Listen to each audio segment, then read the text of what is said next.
J'arrive en Thaïlande à Chiang Mai, au nord du pays. Deuxième plus grande agglomération du pays après Bangkok, dont l'importance vient de la route de la soie. C'est devenu un centre culturel et touristique incontournable du pays. Capitale de l'ancien royaume de Lana, la vieille ville est un quadrilatère entouré de douves où une multitude de temples bouddhistes témoignent de cette histoire. C'est surtout le point de départ pour visiter la région.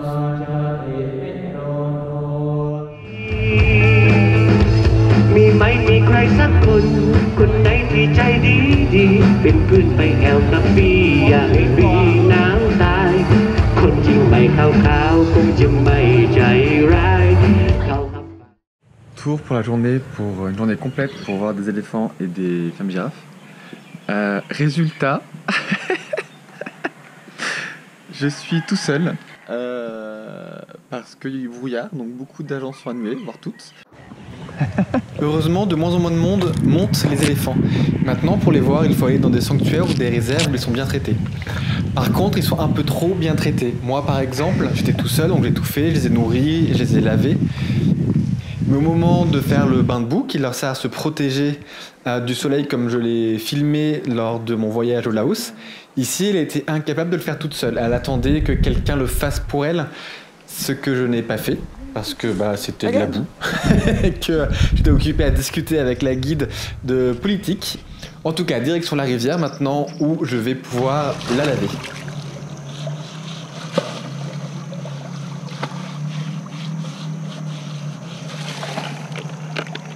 La peau d'un éléphant fait en moyenne 2 cm et clairement j'ai l'impression de poncer un arbre.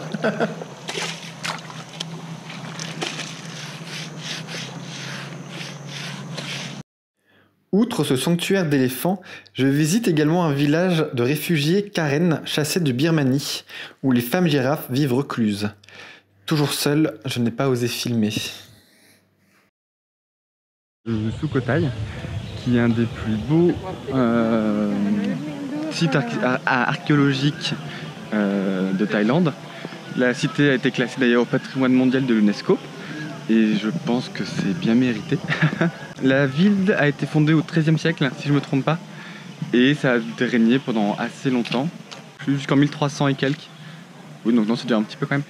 Et c'était une vraie dynastie qui a été là, mais c'est un peu comme le royaume de Lana. En fait, il y a plein de royaumes avant que tout soit unifié plutôt. Et on a ici les plus belles ruines du pays avec Ayutthaya, que je verrai plus tard dans le voyage. Et c'est vraiment très beau, c'est ces ruines de briques rouges. Donc c'est récent, hein, 13e siècle, c'est quand même pas vieux. Et au 13e siècle, ils faisaient encore ça. Hein, voilà. Alors, la ville est magnifique, elle n'est pas très grande, elle fait 1,5 km sur 1,3 km je crois. Alors là, c'est un des rares trucs que j'ai retenu. Je suis sûr de moi, à peu près. Autant qu'on peut l'être. Ça, c'est un Bouddha typiquement thaïlandais, voire du style Lana. C'est-à-dire un visage rond, une posture comme ça, avec une main vers le sol pour dire qu'il a attaché la terre, etc. Une main vers le ciel, donc il fait le lien. Et surtout la main à chaque doigt d'une taille différente. Et donc ce style-là, c'est thaïlandais, voire Lana.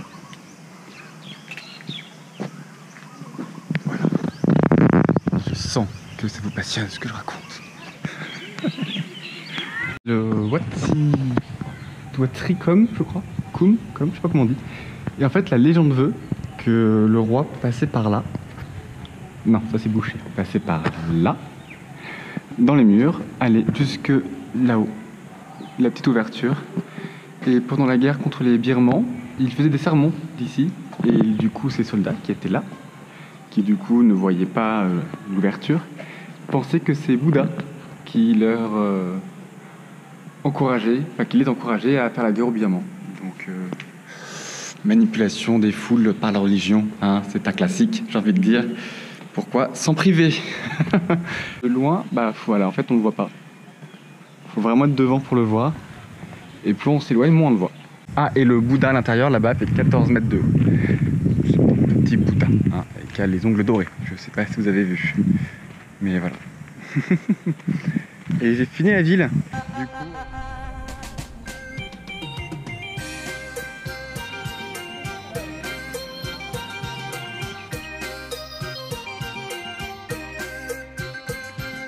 Alors là, ce n'est pas que j'ai pas osé filmer, c'est juste que je n'avais plus de batterie.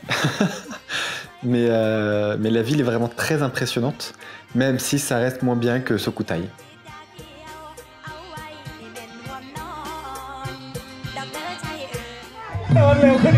Le pays est célèbre pour sa boxe, le Muay Thai. Son origine est une boxe khmer remontant au 9e siècle, toujours pratiquée au Cambodge. Pour avoir suivi tout un tournoi local, c'est vrai que c'est assez impressionnant quand même.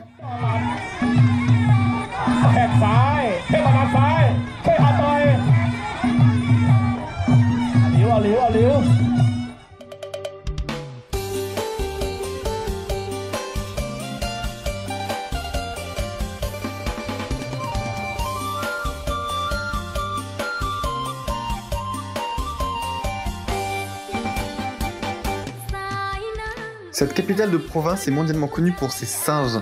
Ils hantent les temples et les rues du centre-ville datant du Xe siècle.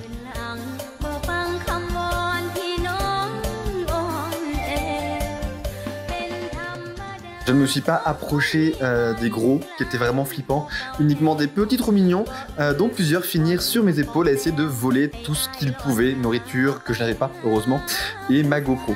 En vrai, c'était pas vraiment rassurant, et encore, hein, vraiment, il y en avait des terrifiants, mais pas celui-là tout mignon qui m'a sauté dessus.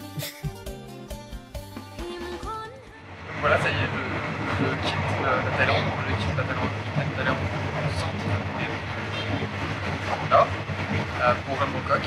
Là, je suis dans le train, je sais pas si on peut l'entendre. Le train qui coûte 60 centimes pour 2 heures de trajet, c'est plutôt pas mal. Il n'y a pas trop de monde, donc de la chance, c'est assez chaud. Et là, je dois rejoindre Carole, qui est dans quelques jours après mon départ en Birmanie, au Myanmar, et du coup, je retournerai après en Thaïlande avant mon départ. Et là, je suis dans le sud, si j'ai le temps, avec Phuket et les îles. Mais voilà, du coup, la Thaïlande, c'est toujours des magnifiques.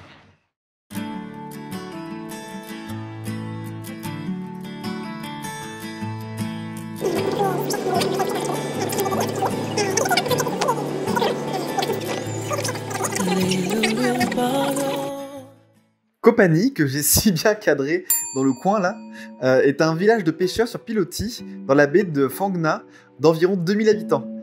La baie fait incroyablement penser à la baie d'Along, à la différence près qu'ici il y a des mangroves.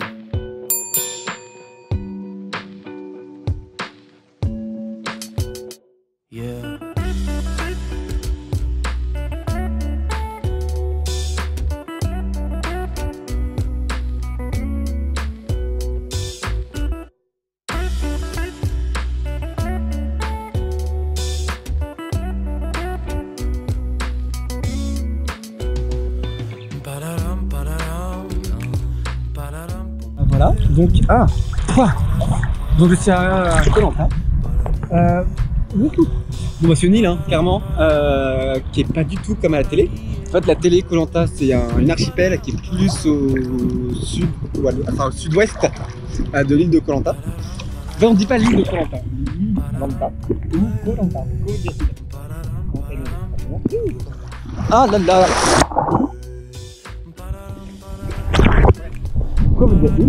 Donc je suis à Lanta actuellement et c'est pas très agréable en soi. Bon, il y a beaucoup d'eau, surtout l'eau est super chaude. Là, je crois qu'elle est encore plus chaude qu'au Mexique. Donc bah, on rentre dans l'eau comme ça quoi. Sinon c'est pas mal. Dommage d'explorer l'île. Là je viens d'arriver donc pour l'instant on est pas mal.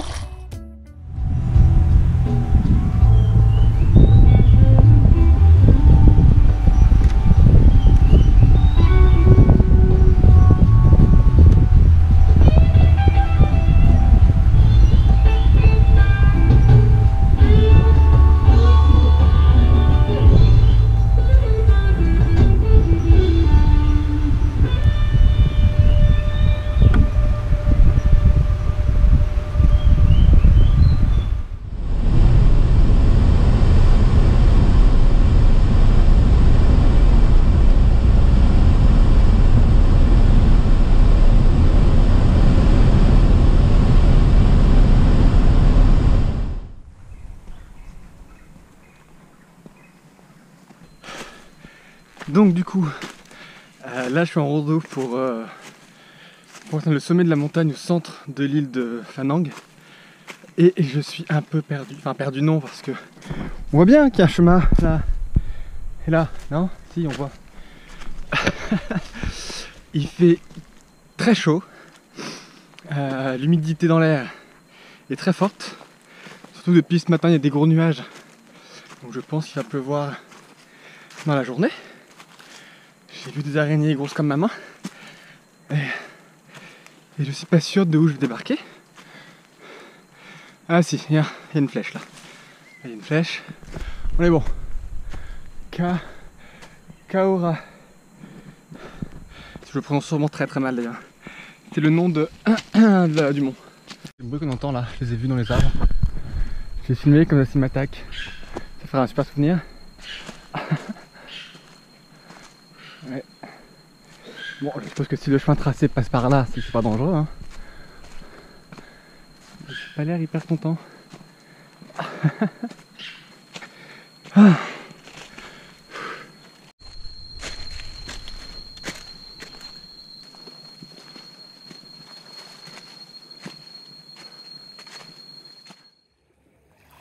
Retour à la plage pour un dernier coucher de soleil. Demain, c'est le retour à Bangkok pour quelques jours avant mon avion de retour. Et je n'ai une fois de plus absolument rien filmé. Pourtant, j'ai fait le Palais Royal, j'ai fait divers musées. Et la ville en elle-même est complètement dingue. Je ne sais pas pourquoi je n'ai rien filmé dans cette ville les 2 fois où j'y suis allé. Mais voilà, bientôt le retour, c'est la fin. Je suis entre mes 2 avions. Donc je suis à Taipei. Je réalise pas du tout. J'ai l'impression d'être parti hier, alors que ça fait déjà 3 mois. 3 mois que j'étais déjà assis dans cet aéroport pour attendre mon vol jusqu'à Hanoï. Dingue, je réalise pas du tout. Les 3 mois sont passés comme un claquement de doigts. Je l'ai pas du tout vu passer. Je suis là sans réaliser que je rentre, donc c'est très bizarre.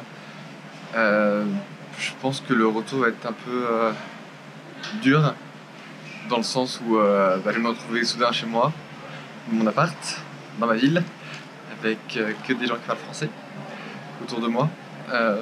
C'était un beau voyage, rien à voir avec l'Amérique latine. Beaucoup moins d'introspection, voilà, c'est ça selon le mot que je cherchais. Beaucoup moins d'introspection, même s'il y a eu des grosses phases d'aventure où c'était vraiment n'importe quoi.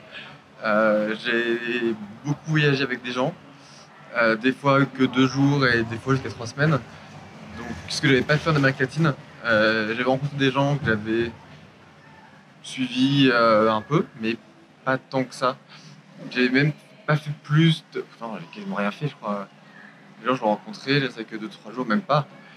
Donc voilà, rien à voir. Là, j'ai quasiment jamais été seul. Ou alors, quand j'étais seul, c'est vraiment que je le voulais. Et je faisais exprès de ne pas me lier avec les gens que je rencontrais. Des pays plus touristiques, enfin, autant touristiques mais plus mondialisés que l'Amérique latine. Je réalise pas que j'ai vu Angkor Wat, qui faisait rêver depuis tout petit. Je réalise pas que j'ai navigué sur la baie d'Along. Je réalise pas que j'étais à Bagan au Myanmar. Je réalise absolument pas tout ça. J'ai eu un gros coup de mou en partant du Myanmar, où là c'était vraiment très très dur.